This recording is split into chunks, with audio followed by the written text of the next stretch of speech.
The rivet was warm. Counselor Adjutant Vel Thren pressed 2 chitinous fingers against the hull plate of the human vessel and felt heat where there should have been none.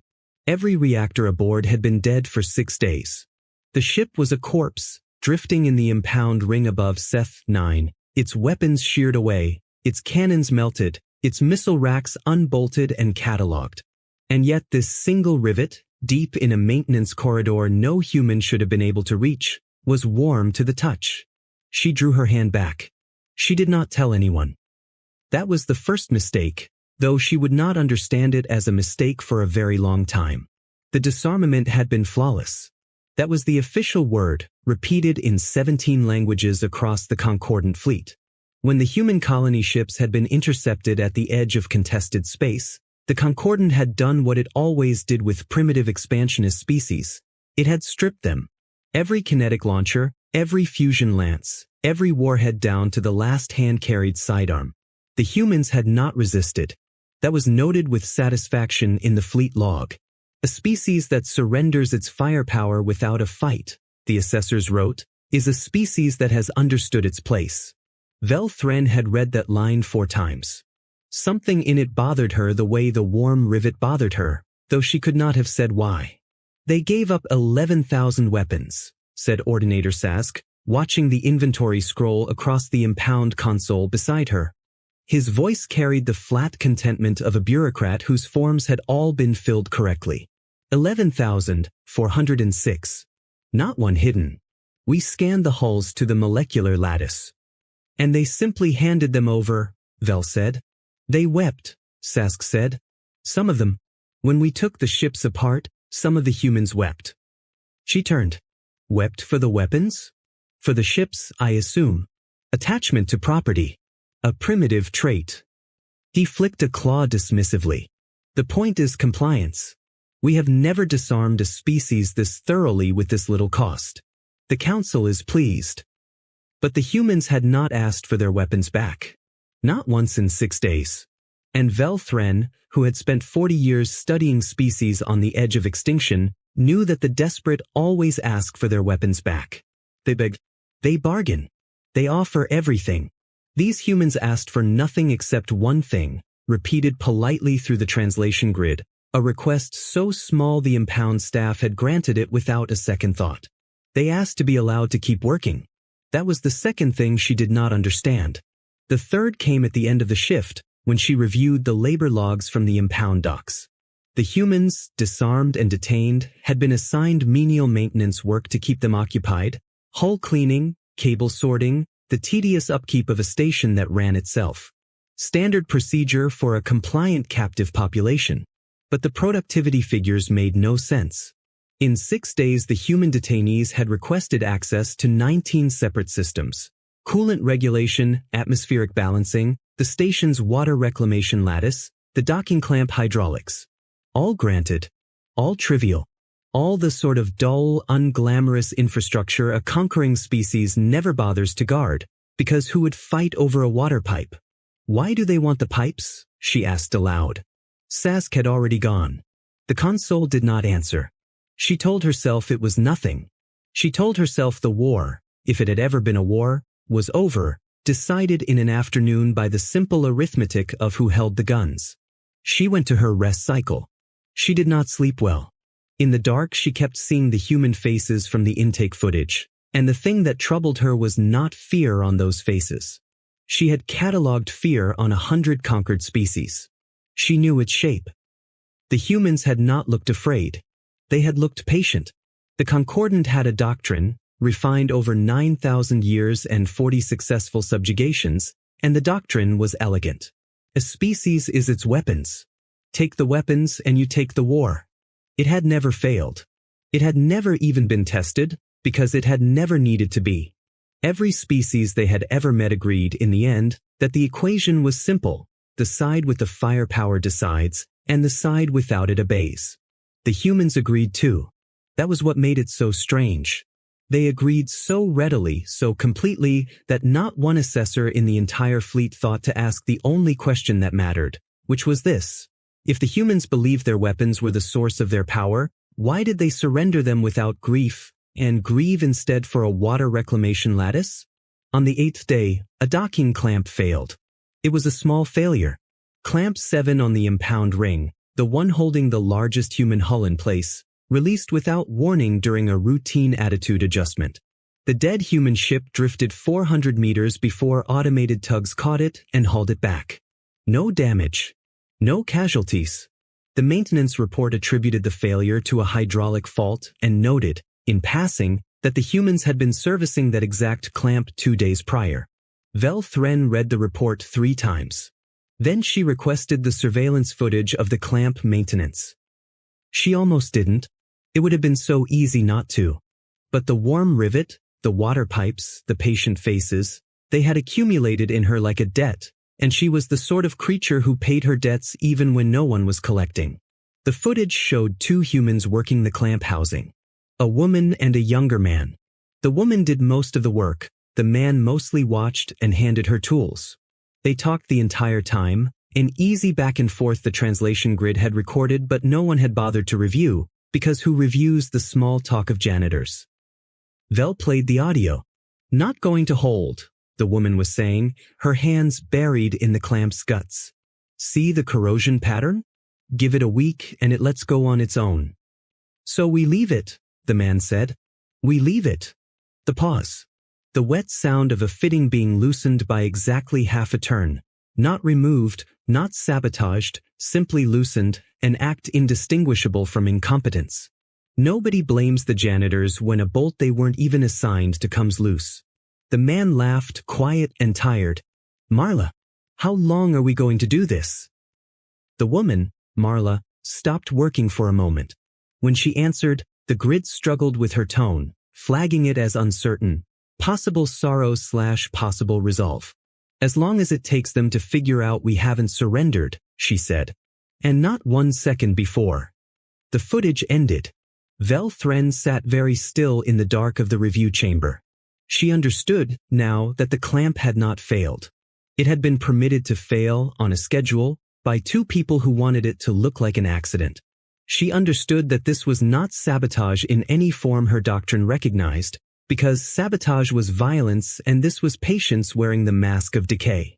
And she understood, with a slow cold spreading through her thorax, that if 2 janitors had done this to 1 clamp, then the 19 systems the humans had requested access to were not 19 conveniences. They were 19 positions. She should have sounded the alarm. This is the part she would return to, later, in the years she spent trying to explain what had happened to a council that did not want to hear it. She should have sounded the alarm on the 8th day.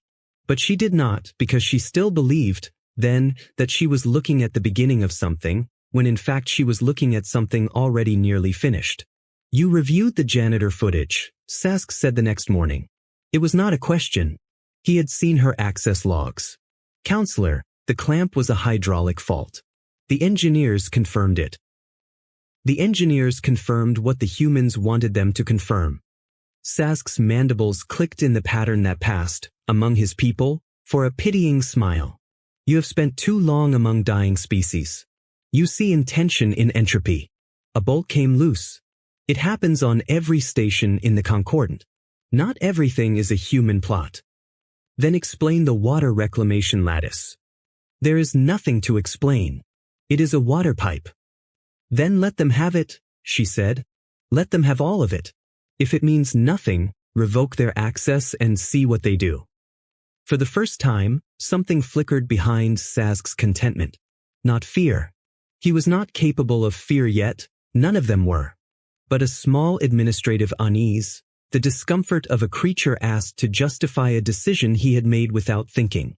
Revoking access would require a council filing, he said. On what grounds? That the prisoners are cleaning too diligently? And there it was, the trap the humans had built, and Vel Thren saw the shape of it at last. The doctrine that made the Concordant strong had also made it blind. A species is its weapons. So the Concordant guarded weapons, counted weapons, feared weapons. It did not guard water. It did not count pipes. It could not even file a complaint about a pipe, because its entire legal architecture, 9,000 years deep, had no category for the danger of infrastructure held by patient hands. The humans had not surrendered their firepower. They had surrendered the definition of firepower and kept everything the definition ignored. File it anyway, she said. Put my name on it. Counselor Adjutant Val Thren requests emergency review of prisoner labor assignments. Sask filed it. The council received it on the 11th day. They scheduled review for the 30th. The humans, of course, were not working on a 30-day schedule. She went to see them herself. Regulations permitted a counselor to interview detainees, and she chose Marla, the woman from the clamp footage, though she did not say why. They gave her a bare interview cell and a translation grid and 40 minutes. Marla was smaller than Vel had expected. Humans always were, on the ground. On a screen their strangeness inflated them, but in person Marla was a soft, tired thing with grease under her fingernails and dark hollows beneath her eyes. She sat across the table and looked at Vel with an expression the grid could not parse at all, and Vel realized after a moment that it was because the expression was directed at her specifically, recognition of a kind. "You're the one who pulled the clamp footage," Marla said. "The others don't review the footage."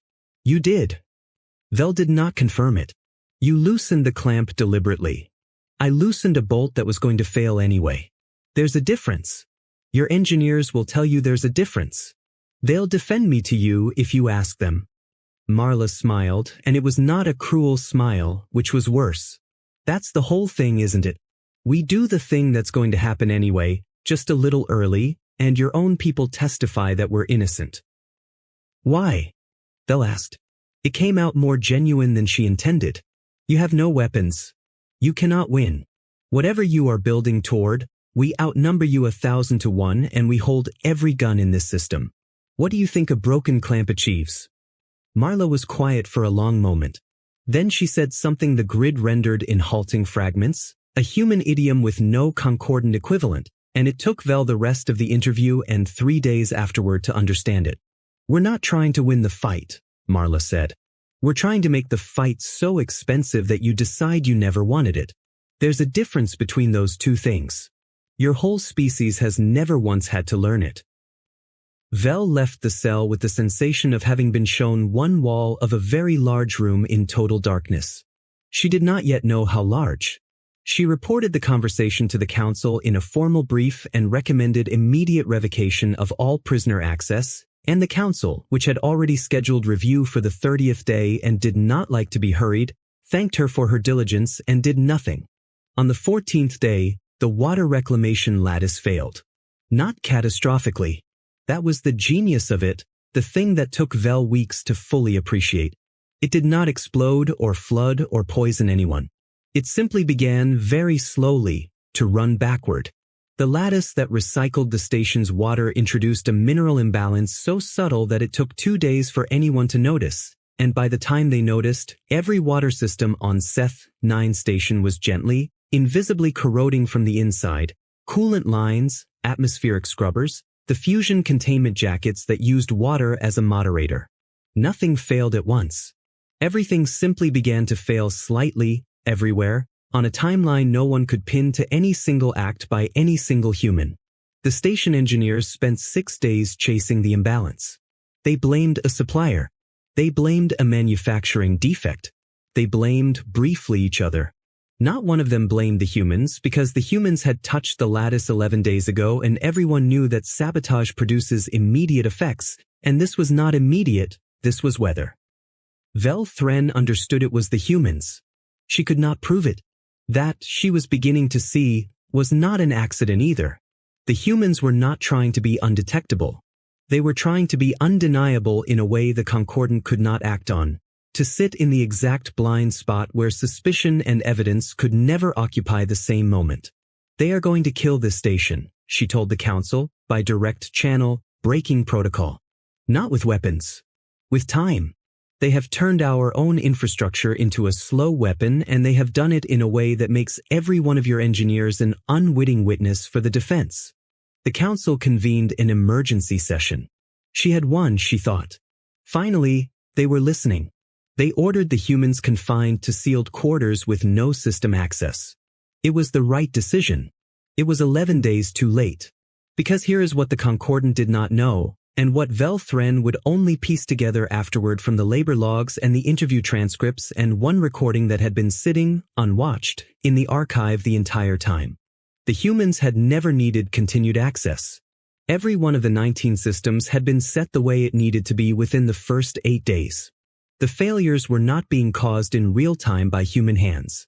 They had been scheduled, corrosion time to mature on its own, imbalances designed to compound, a dozen small inevitabilities planted early and left to grow, so that even a total lockdown of every human on the station would change nothing. Confining the humans did not stop the sabotage. It only removed the last people who understood how to reverse it. Vel found the recording on the 20th day. It was in the intake archive, misfiled under routine processing, an audio log captured by the translation grid during the very first day of the disarmament, before the impound, before the clamp, before any of it. 2 human voices, recorded while their weapons were being carried away. The grid had transcribed it and flagged it as low priority, emotional distress, no actionable content, and no one had ever listened to it, because it was the sound of prisoners grieving and prisoners always grieve. Vel listened to it in the dark, and the floor of her understanding fell away. All of it, a man's voice was saying, thick with what the grid had marked as distress. They're taking all of it. Let them, said a woman. Marla. Younger, in this recording her voice steadier. That's the whole plan. Let them take the guns. The guns were always the decoy. Marla, those are our weapons. No, and here her voice did something the grid could not classify, something that was grief and triumph braided so tightly they could not be told apart. The weapons were never the real threat. They just think they were. They've spent 9,000 years learning to disarm species, and they got so good at it they forgot to ask what a species is when you take the guns away. We're going to teach them. And by the time they understand the lesson, it'll already be over. The recording was 17 days old. Everything the Concordant had done, the flawless disarmament, the satisfied fleet log, the line about a species that understands its place, had been the humans' opening move, not the Concordant's victory. The surrender had been the weapon. The humans had walked into the impound ring on purpose, had let themselves be captured on purpose, had grieved for their guns in front of the cameras on purpose, because they understood something about the Concordant that the Concordant did not understand about itself, that a species which defines strength as firepower will never, ever look for strength anywhere else. Velthren sat with the recording for a long time. Then she did the only rational thing. She took it to the council and she made them listen, all 40 of them, the full 17-day-old confession of a plan that was now 19 days into execution, and she watched the exact moment their 9,000-year certainty began to crack. It cracked slowly, like the water lattice, like everything the humans touched. This is a bluff, said the first assessor, an ancient creature whose carapace had gone gray with authority. A recording of frightened captives telling each other comforting lies. You would have us believe 2 janitors and a broken bolt have defeated the Concordant. I would have you believe, Vel said carefully, that we have never fought a species like this, and that our doctrine has no defense against it, because our doctrine cannot even see it. We took their weapons. They let us. They have been waiting for us to realize that taking a human's weapons does not take the war. It only takes the part of the war we knew how to fight. Then we execute them, the first assessor said. All of them. Tonight. Whatever they have set in motion, dead hands cannot maintain it. And Velthren felt the last piece of it settle into place, cold and total. You still think, she said quietly, that they are the ones maintaining it. You still think there is a hand to stop. First assessor, that is exactly the assumption they are counting on. They built a war that runs without them. If you execute them, you will spend the rest of this crisis certain the threat is dead, and you will be wrong every single day until the station is gone. They executed them anyway. Not out of cruelty, out of doctrine, out of 9,000 years of a single unbroken lesson that said the enemy is a body holding a weapon, and if you remove the body, you end the threat. The Concordant did the most logical thing its history had ever taught it to do, and Velthren stood in the council chamber and understood that she was watching a species be outthought so completely that its own logic had become the human's final weapon. They killed 41 humans on the 22nd day. Marla was among them. Vel was not permitted to attend, but she read the record, and in the record was Marla's final statement, offered to the execution officer through the translation grid, and the officer had logged it as incoherent, no threat identified. Marla had said, "Thank you. You just made it permanent." Vel understood what that meant on the 26th day, when the fusion containment jacket on the station's primary reactor, corroded for weeks by the reversed water lattice, unreversed now because the only people who knew how to reverse it were dead, reached the failure threshold that had been scheduled into it on the 7th day. There was time to evacuate. The humans had built in time. They had never wanted to slaughter the station's population, only to destroy the station and, with it, the Concordance belief in its own doctrine. That was the part Vel came to understand last and carry longest. The humans had killed no one directly. Every death on Seth 9 belonged to the Concordant, to the executions, to the 6 days the engineers wasted chasing suppliers, to the 26 days of certainty that there was nothing to fear because the weapons were gone and the weapon holders were caged. The station died the way everything the humans touched died. Slowly, undeniably, on a schedule no living hand controlled. Vel Thren evacuated with the last of the council. From the viewport of the departing shuttle, she watched Seth 9 come apart, not in a single great detonation but in a long cascade of small inevitable failures, section by section, each one the mature fruit of a bolt loosened half a turn or a mineral balance tipped by a fraction weeks ago by people who were now ash. The station had been disarmed of every weapon the Concordant knew how to fear. It was destroyed entirely by the ones the Concordant had never learned to see. The first assessor watched beside her, silent, his gray carapace lit orange by the dying station. "How?" he finally said, and it was not a demand now.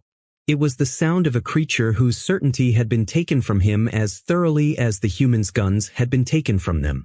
How do we fight a species that wins by losing? That surrenders in order to attack?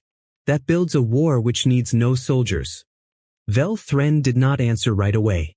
She was thinking of the warm rivet, on the very first day, in a corridor no human should have been able to reach, a small deliberate heat left in a dead ship. She understood now, not as a weapon but as a signature, a message left for whoever among the Concordant might be paying attention.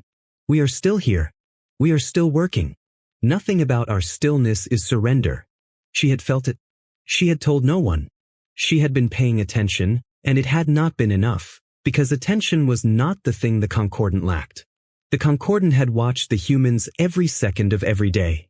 It had simply been watching for the wrong thing, and no amount of watching corrects a species that does not know what it is looking at. "We don't fight them," she said at last. "We can't. There is no front, no fleet, no weapon to remove. There is only a species that has decided the war is not over, and will keep deciding that, quietly, patiently, through every generation, long after we have declared victory and gone home. We taught the galaxy that strength is the thing you can take away." She watched the last of Seth 9 wink out. "They just taught us that the only strength that matters is the kind that has nothing left to take." The first assessor said nothing. There was nothing in 9,000 years of doctrine left for him to say. The Concordant recorded the loss of Seth 9 as an industrial accident. It was easier. A war admitted is a war that must be understood, and no one in the council wanted to write the sentence that would have to open the report. We were defeated by prisoners we had already disarmed, and we did not know we were losing until we had already lost. So they filed it as a fault in a water lattice, and they were not entirely wrong, and that was the most frightening thing of all. Vel Thren resigned her post. She spent the rest of her years writing a single document that the council refused to enter into record, a study of a species that could not be conquered by any method her people possessed, and the document had only one real finding, repeated in every language she knew, the way the fleet log had once repeated its satisfaction. "Humans," she wrote, "are not the strongest species in the galaxy. They do not have the largest fleets or the deadliest weapons or the oldest science. Take all of that from them, strip them to nothing, cage them and count them and carry their guns away while they weep, and you will have accomplished exactly what they wanted, because the thing that makes them dangerous was never in your inventory. It cannot be surrendered. It cannot be removed. It is only this: they do not stop. Every rational civilization at some point calculates the cost and concludes the fight is lost and lays down its grief and its dead and stops. That is what it means to be rational. That is what it means to survive. Humans reach that point and look at the cost and the dead and the impossible arithmetic. And they simply keep going long after every reasonable species in the galaxy would have stopped. She filed the document on the last day of her life, and it was rejected, and somewhere in the impound records of a station that no longer existed there is still a note, unread, about a single warm rivet in a dead ship, its heat unexplained, waiting in the dark for someone to finally understand what it had been trying so patiently to say.